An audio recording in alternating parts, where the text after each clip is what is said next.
Yeah, meeting you, Kate, in Costa Rica, like it was so funny because I don't know how your post showed up on Instagram, but it was horses, right? Both of us were living next door to a horse, a singular horse.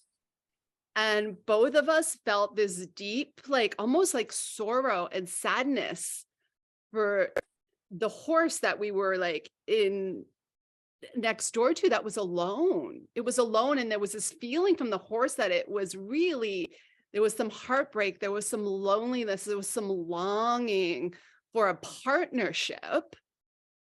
And so both of us not knowing each other time, like I was praying that another horse would come to partner with this horse, that I could feel its longing to be in this partnership. And so I just prayed and loved the horse and went to see it every day. And one morning I went to see the horse and there was another horse appeared. One of the horses was white, one of the horses was black. It was the black horse that had been there all along. And then this white female horse appeared, I feel like through the prayers. And I was like, oh my God, the horse's whole energetic vibration shifted to one of such joy. And I was like overwhelmed with emotion that like this actually somehow manifested. And for me, it was all like, it's like, don't worry. And it was a really difficult time for me in Costa Rica at that time. And it was very challenging. And to have this moment where this other horse appeared, it was like this knowing and this message, like everything is going to be okay. Everything is in divine order. Like you are actually not alone. Like you are held and supported. And what you wrote on your Instagram post was almost verbatim, exactly the same experience in a different part of Costa Rica. Yeah. And so I had to reach out and I'm like, I know you don't know me, but I'm having the exact mirror experience as you right now. And I see you're in Costa Rica. So I feel like we're supposed to connect. Oh my gosh. Yeah. Yeah. And it was exactly the same experience. So I'll just reiterate the same exact experience with a horse. One male horse was across the field across my house. And every day I passed him, and even the landlord where I was staying, I got told about this horse, and actually how even my landlord felt sorry for this horse because, well, apparently horses should not be alone. They're very kind of emotional beings, and they do long for partnership. So my heart was just breaking, just like yours. And I won't repeat the story because it's literally the same story, but the same thing happened. I think the thing is, the day the female horse showed up was the same day. I experienced the female horse showing up the same day as you experienced the female horse showing up. And so it was like the same freaking day. So then we met. And I think you were also, I think we realized too that we were both really connected to the technology of the gene keys. And I believe, were you doing the Venus sequence, the online retreat of the Venus sequence at the same time as I was? So we were in the same online container doing the Venus sequence, which really is all about like opening your heart, diving into the depths of where your heart is closed, and like really exploring those shadows so that you can step into the fullness and the openness of your heart. And simultaneously, we were on the same online retreat as well. And I just have to add to this, oh my gosh, I've just realized, hasn't the sun in Western astrology just gone into the 23rd gene key? Yes. Right. So this is significant because I have that key twice in my Venus sequence, which is the quintessence, which I feel like is a very big part of what we mirror in each other. It's like we feel that quintessence, we feel that truth that is beyond logic. It's the truth of the soul. You know, what is the quintessence? You have the shadow of complexity. then you have the gift of simplicity and the city of quintessence. So it's like I think this key speaks of the Midas touch. It's like when you touch upon somebody's core truth and essence and vibration, it's like the soul signature. That is what quintessence is. And I feel like that is the recognition that we share with each other. Yes. Wow. That's so beautiful how you brought that together. And I remember those few days we spent together.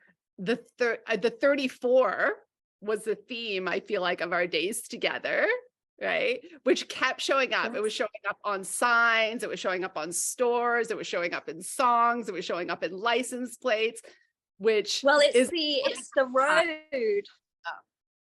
It's the road. We took a road trip when we met. By the way, we were like, yeah, let's do a 3-day road trip together. But the road we drove on was road 34. Yeah. Which speaks to like actually the shadow of force, right? So like where in our life are we trying to force things in a direction that they actually don't want to go? Where are we not allowing ourselves to completely trust life, but we want it to fit into the box of how we think it's supposed to look? And how by doing that, we actually are not open to the magic and the majesty, which is the city that life actually wants to bring to us. So from force, we step into strength. And what I've learned from strength is the immensity of strength that comes from softening. Softness is not force is not hard. Force is like, it's like, it can be of service when we have to get to a certain point, but everything about our edges has to soften so that we can actually feel our strength and let life fully in, to claim our throne, to claim our majesty, and to do the things that actually feel uncomfortable. Because I also remember we decided to stay in a nicer place that our other dear sister was with us, was like, oh, I don't know, it's kind of expensive. And you and I are like, no, we're stepping in to our majesty, like to feel this royalness of who we are, just this cosmic royalty. And that this is being presented to us so that honestly, all of us can like really claim and invoke that kind of majestic part of our being. And it really felt like almost like a solidifying of a sisterhood. There was a third sister with us. And yeah, and you two knew each other really well. And I'm like, I'm just gonna come along for this ride and get to know these two magical creatures in my midst. Well, we knew each other really well too. And, you know, I know that you embody the 34. I know you hold it deeply within you. And it's just, as you were speaking, I'm just seeing the majesty of the royal lion, which is also such a big key that connects us and our soul monad, and the energy of majesty, of this like regalness of the lion, which obviously in the tarot is the strength card as well. And so as you were speaking of that strength, I was seeing the tarot card and thinking, of course, this is a Lyran code. It is the architecture and the archetype of the lion, the king of the jungle, this like royal majesty. And, you know, it's funny, I think we recognize that in each other. We recognize this frequency, which is the royal lion. We could call it the Christ consciousness of our soul monad. And yeah, very soon it just felt like we'd known each other forever. It's just, yeah, profound. And we've stayed connected, very connected since. Yeah. And I feel like, and I've shared this with you, it's like, I feel like the meaning behind the connection right now with us is truly coming full circle. with what's being birthed.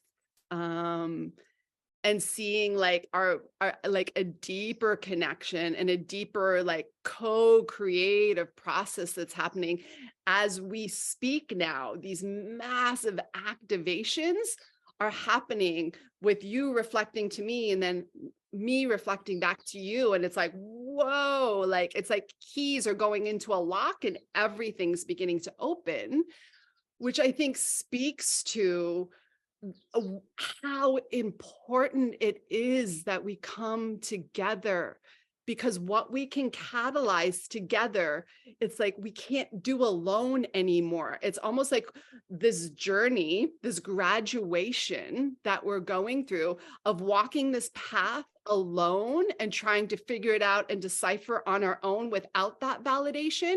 It's like it's everything's being magnetized to us now so that we can come together, so that we can open those remaining doors for each other and like literally hand in hand, heart to heart, eye to eye, walk together so that we can become more of this, almost like this, I see it as like this one oversoul that we've all incarnated through to bring this huge new way of really birthing, creating, and constructing the new earth that's actually been the vision in our hearts for so long, thinking we had to do it alone, you know? And Right. when you think of the lion, it's like the lion on the Lion's Gate of 2019 is when the white lion came through. Like, I mean, I died that night. Like, quite honestly, I died. I was annihilated. There was no sense of identity. I was one with everything that night. And it took me to the heights of oneness and unity and unconditional, limitless love, and then down to the depths of what it is to be human and all the suffering that humans have chosen to create and play in. And then it took me to complete neutrality. It's like we walk between worlds. We balance the scales. All of it is such an integral part of the path of creating that each one of us has chosen. And the lion was what came through, taught me, and then showed me what the path was to come. And the lion also told me we are the lion tribe of Judah, Christ consciousness, and that the tribe will be coming together.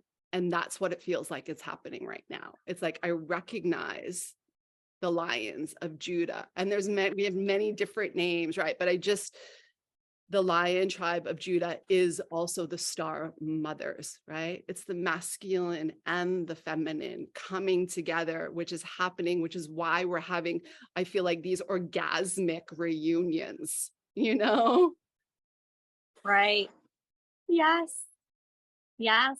And it's like the language that we speak is so recognized, and I'm meaning not just words, it's frequency, it's vibration, it's a language of power.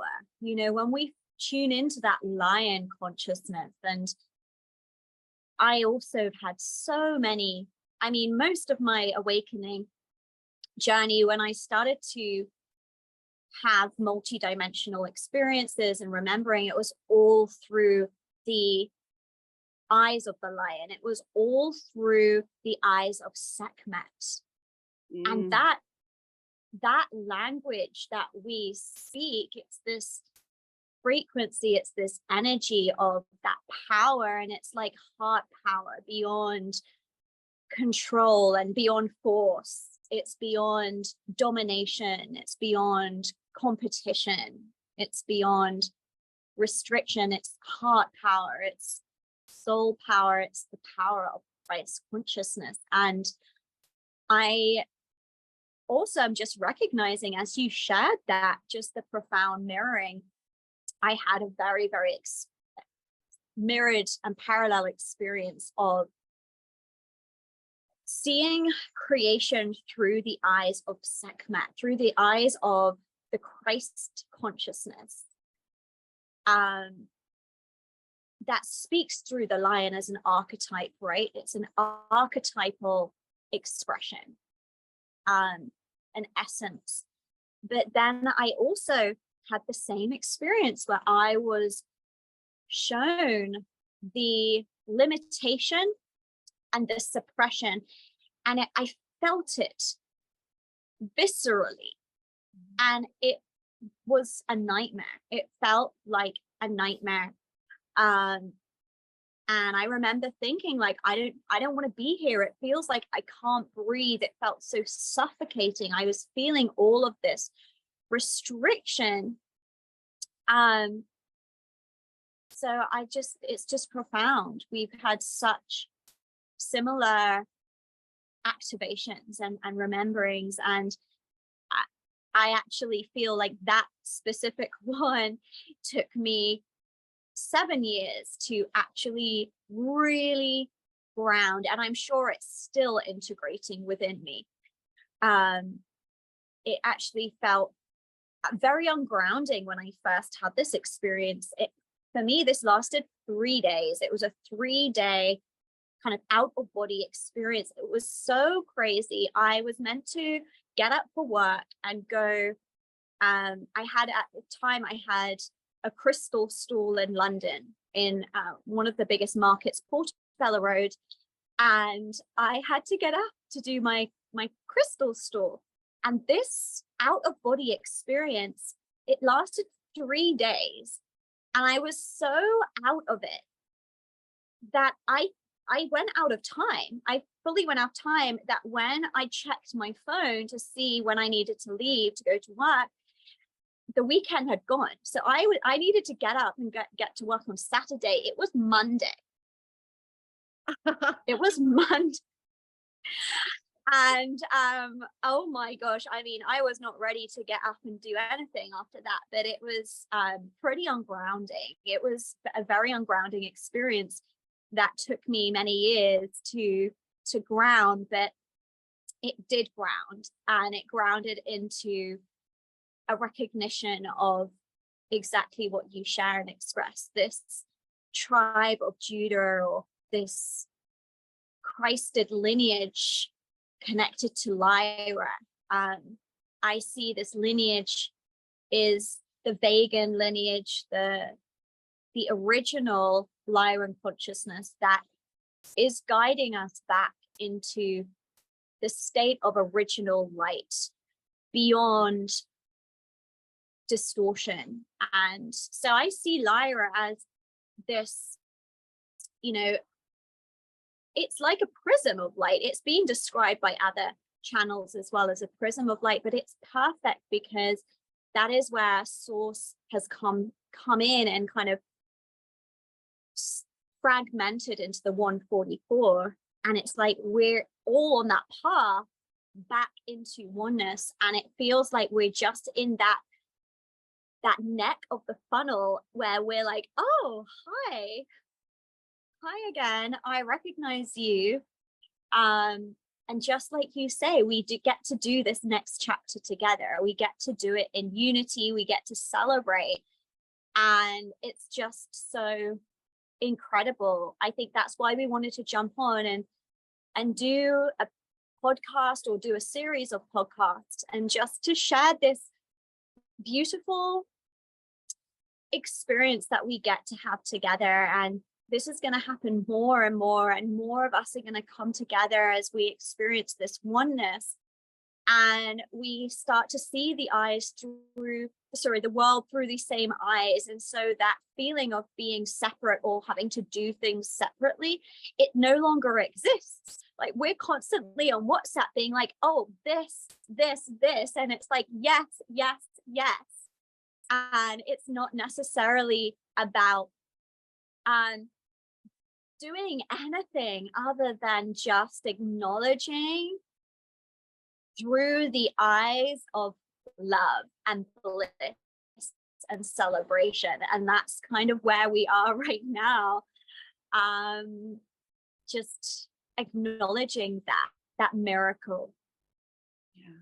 And I just want to say, even to, like all the star mothers, one of the biggest things on this path is like, it's like we constantly are getting intuitive insights. Like they're happening all the time, and trusting them and acknowledging them and really taking them in and like letting go of the mind wanting to question if they're real or not.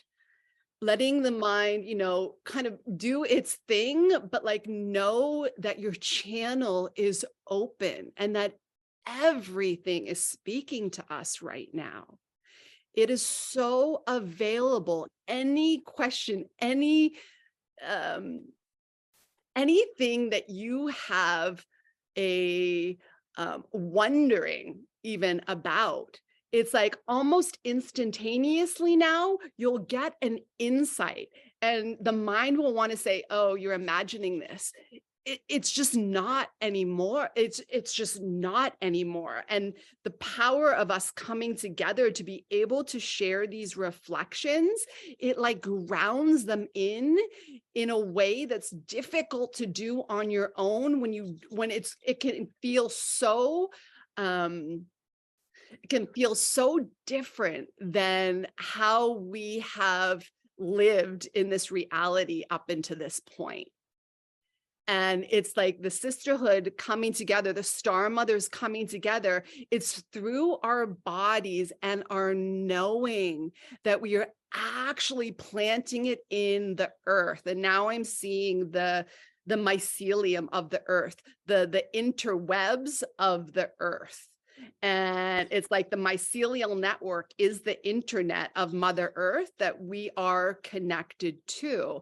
And so it's almost like when we ground this into like the meridians of our body, the acupuncture or the node points of our body, it's like it's instantly activating them within Earth. And what that does is actually make it available to everyone. The collective gets to shift because we're actually planting these energetic seeds into the interwebs of the mycelial network. And then each person is able to actually extract those seeds and then plant them within themselves as new knowing, as new flowering or blossoming. That's just coming through in this moment.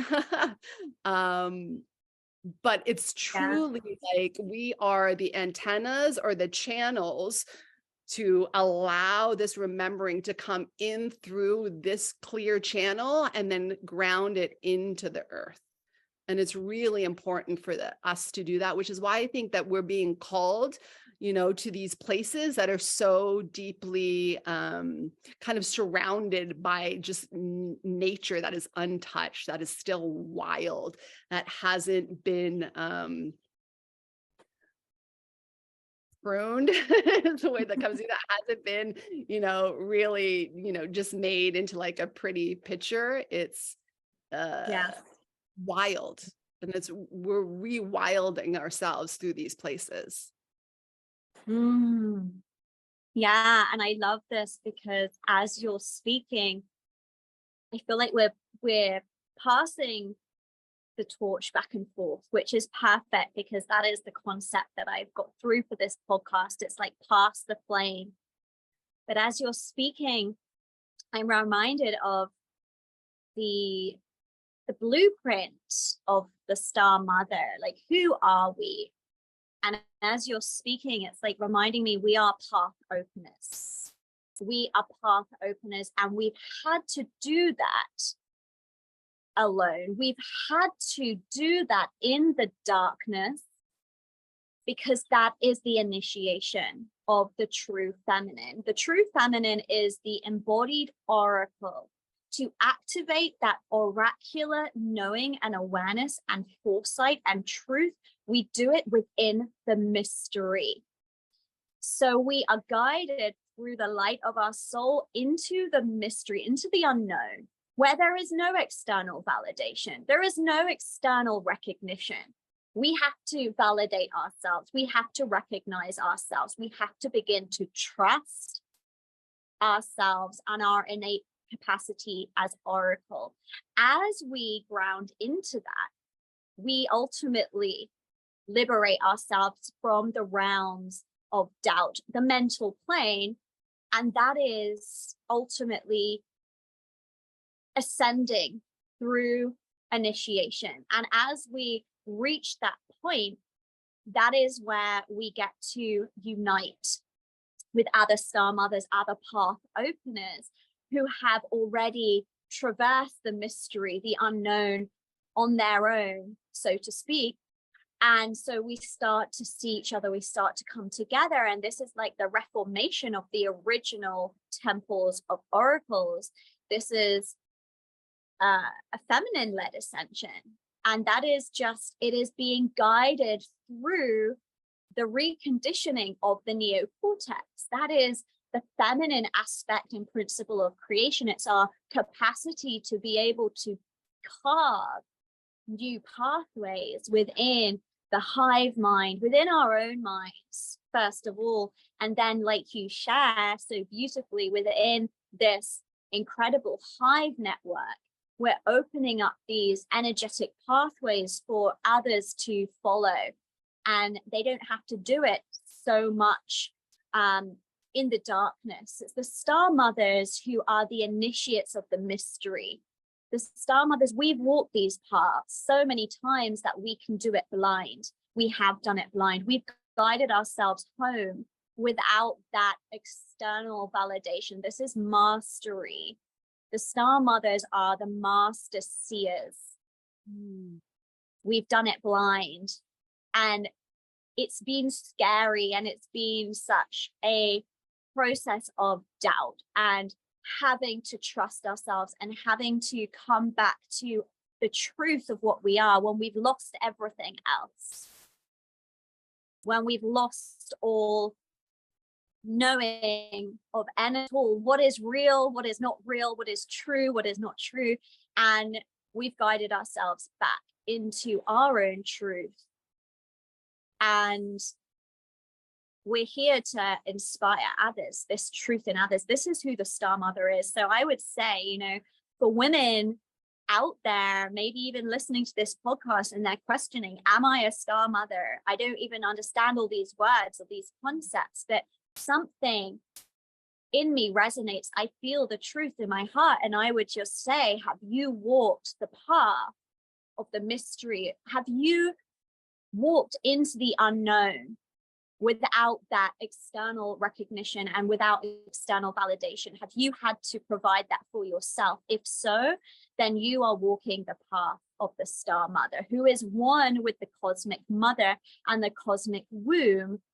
And when we think about the cosmic womb, it is dark, it is black, it is where creation seeds are planted so that they can grow, so that they can blossom. We give birth inside of the mystery. This is where new consciousness can thrive, not gaining external validation from the old paradigm, because that would be projection of the old.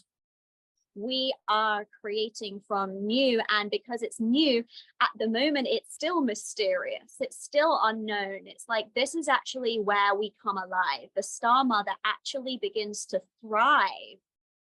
She begins to build confidence. She begins to find who she actually is, her truth. And it's surprising because she does that in the mystery. When she started to really embrace the unknown, that is when she comes into her power.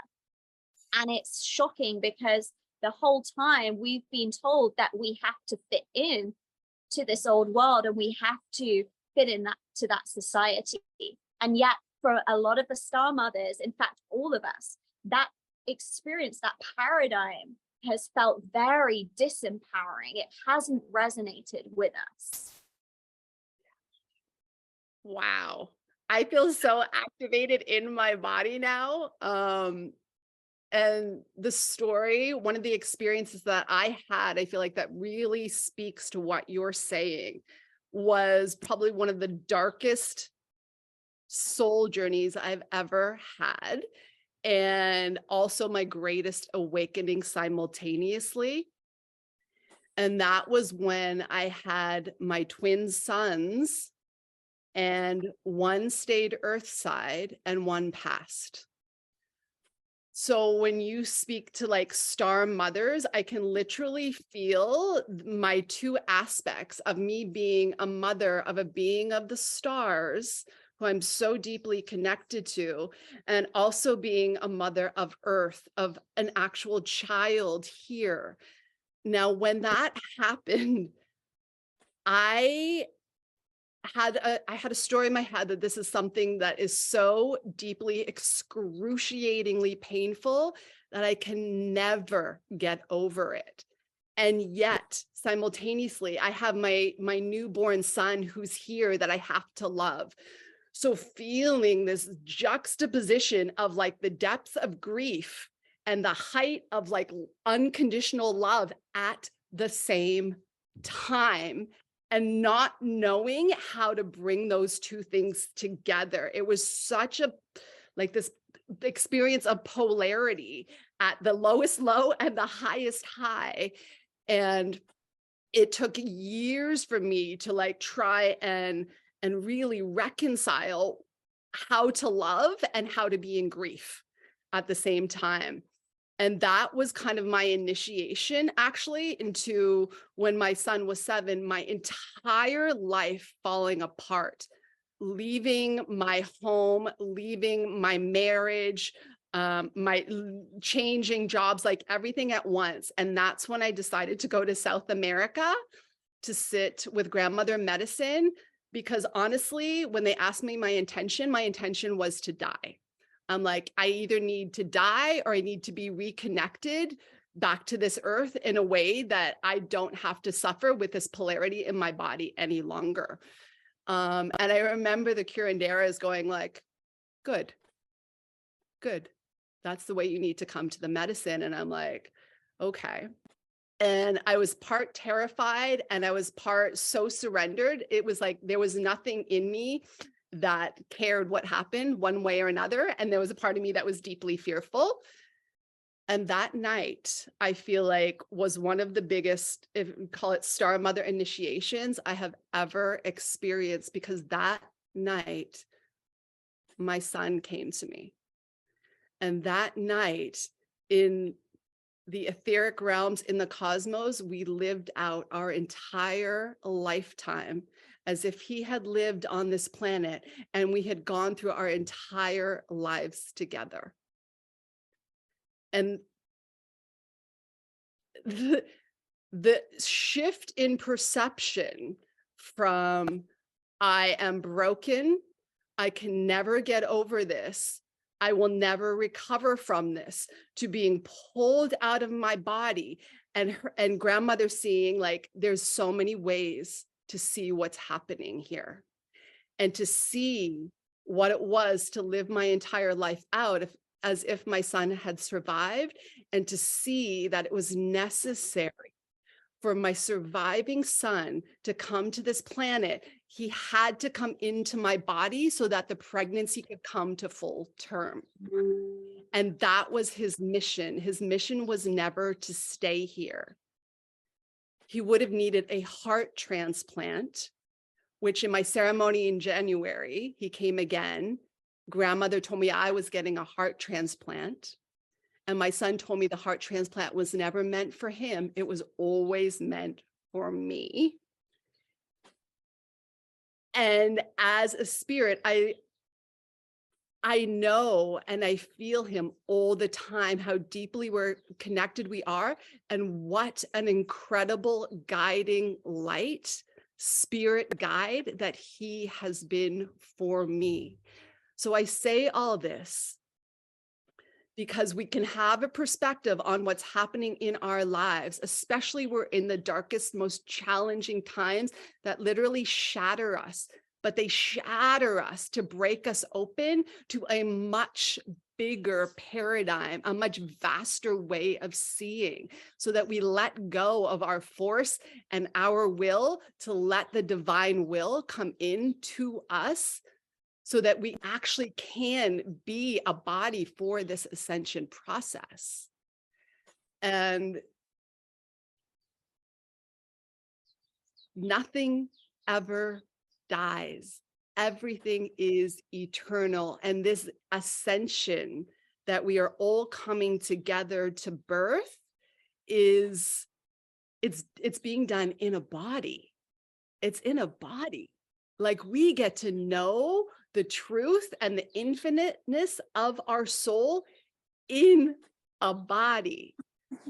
So this time on this planet, we are in celebration for the recognition of what a glorious moment truly of rebirth that this is. And as each one of our sisters, my sister Kate, opens up more knowing, I get to grow faster and faster and actually hold in my body more light. It's like our nervous systems are shifting so that we can expand, because physically we need to, so that we can hold more light of our own knowing. And that's what I feel like this journey is about. And so I'm so deeply grateful because I know all my Star Mother sisters have walked through the depths, because we don't get to know this expansive love shattering experience without being shattered in the depth of the dark, challenging initiations that we all have had to walk through. Though I walk through the shadow of the valley of death, I fear no evil.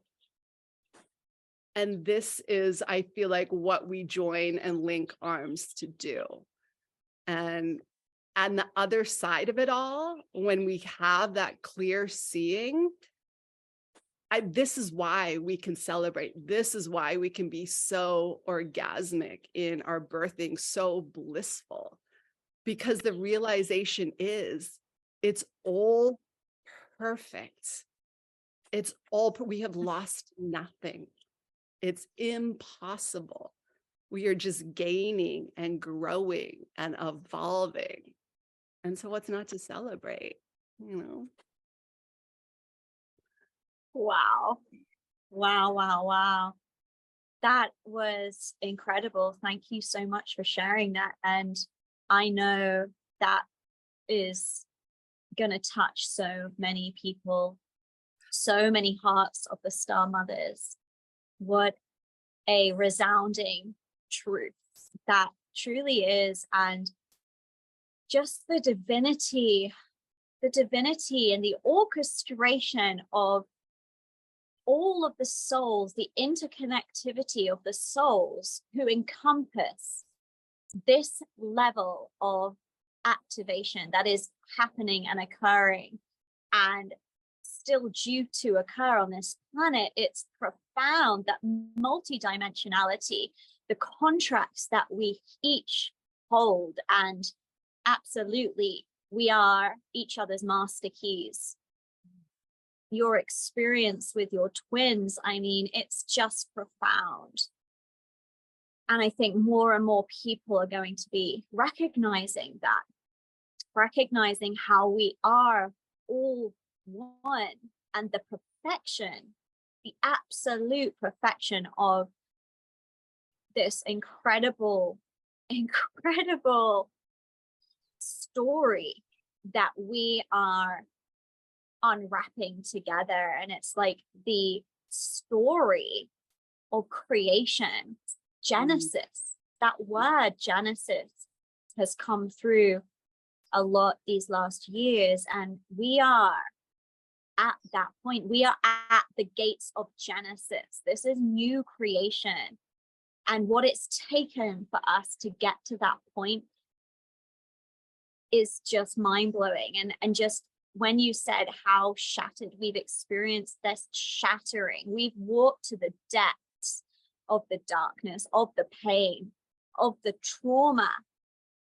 This is a culmination lifetime. We've come in to obliterate that pain and that suffering from our ancestral memory. It is no small task. And yet the beauty of the recognition, I must say that word is the word of the week for my channel. Recognition, recognition, recognition.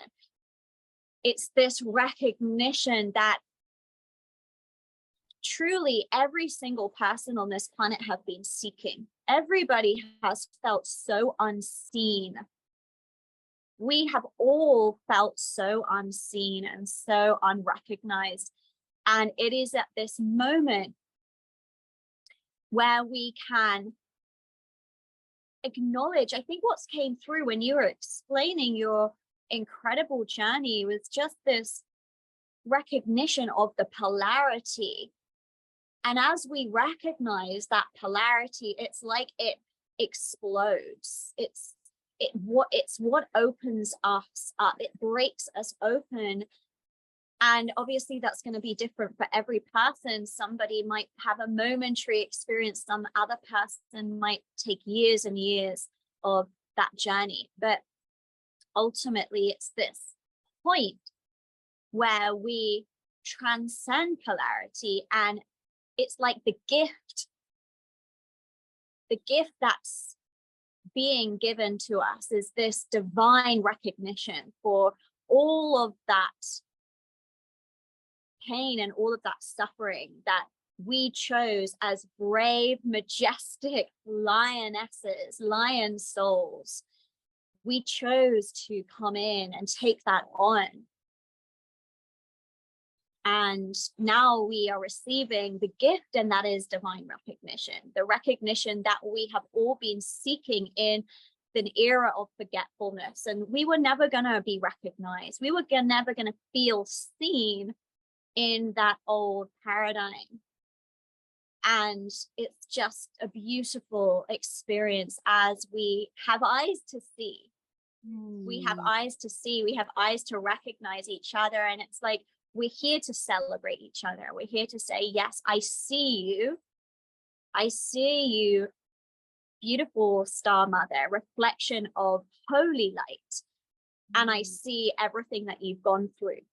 Even if I don't know your story, even if I don't know the details, as you say, it's like the recognition is there. Because if we have opened our hearts and opened our eyes to this level to be able to see, then it's everything else is self-explanatory. And there's just such an honoring and a reverence that takes place. And I've got to add, this is reminding me of this vision I had. I was actually over in Bali, and it was just after I had my crown activation. Everything felt incredibly discombobulated and ungrounded. I started to remember that I was multidimensional. I started to have the Lyran consciousness come through as beings of light. And being raised pretty much atheist, that was very ungrounding for my human. So I went over to Bali. It was a life-changing journey, a very big activation of the feminine principle within me. And it was there I had a vision, and it was a vision. It felt like an island. We were all stood on an island, and we were all beings of light. There were no facial features or really, oh, sorry, my battery is just saying something. I'll go and plug it in a minute. But there was no details, but we were all beings of light. And one by one, we were taking this journey.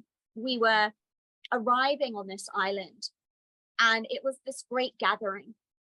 And it was like within our robes of light, we all had robes of light on. There were no words needed. It was like we saw each other, we recognized each other as a family of light. And there was just that feeling. I'm literally just being reminded of this as the word recognition has reverberated this week. Recognition. That was the vision of divine recognition as we reunited as these robed beings, these majestic, to continue using that word and that frequency. And we all recognized that we were home within each other. And that was the most magnificent vision. And I didn't really have the capacity to understand that. that I'm feeling like I do more and more, because we're actually experiencing this now. We're experiencing this divine recognition, and it feels, I don't have a word other than royal. It's so sacred. It's such a sacred prayer and homecoming. And it's just beyond anything. It's so beautiful. I could see it as you were saying it, by the way, shocking, but I could see it. And, you know, ever since I was little, growing up in like Canada, in like Toronto, in the big city, I was a little girl. I'm like, the island, I'm supposed to be on an island. Why am I living here? I'm supposed to be on an island. Where's my island? And I would tell my mom when I was little, I'm like, I'm going to go live on a tropical island and I'm not going to live here anymore. And she'd be like, what are you talking about? Like, I'm going to get married on an island too. And I'm not going to live in Canada. I don't know why I'm here. And she'd be like, what are you talking about? And then when she came to my wedding in Hawaii, she's like, oh my God, you told me this when you were like 7 years old. I'm like, yeah, I know. But like, because there is this when we're children, right? It's almost like there's the key. There's the recognition of kind of like inner knowing of something, and then not quite understanding, and then coming to like these points, these like points of node points of knowing, and like the recognition. It's like when I hear recognition, because that word has come into my field a lot too. It's like, for me, it's like, it's a recognizing. It's recognizing all these neural pathways in our brain so that we can open up to that multi-dimensional field that, yes, we're existing here in this 3-dimensional state and seeing what's going on. And yet we're also existing in many other timelines and worlds simultaneously, that all the barriers seem to be breaking down so that we can move into all of these different simultaneous aspects of self. That's, for me, that is the recognition, the recognizing, because as you say that, I see it. I feel it viscerally in the cells of my body. And again, you open up a new aspect of self that's always kind of been there, but you just put the lock in the door. And now I'm like, I'm there with you. And this is what we do. It's extraordinary, Kate. Like, it's extraordinary. And it's so beautiful, these reunions of us with ourself as seemingly other people outside of us. What a magnificent game we play. I was going to say that. I was literally about to say, we are the cosmic joker. What a cosmic joker. We thought, you know what? You know what would be fun? Let's fragment and go on these long journeys and see where we meet up. Let's see when we remember. The cosmic hide and seek, I call it. So we hide ourselves from ourselves. And so we seek ourselves, and then we find it. And then we just go hide in different places, and we keep seeking and finding.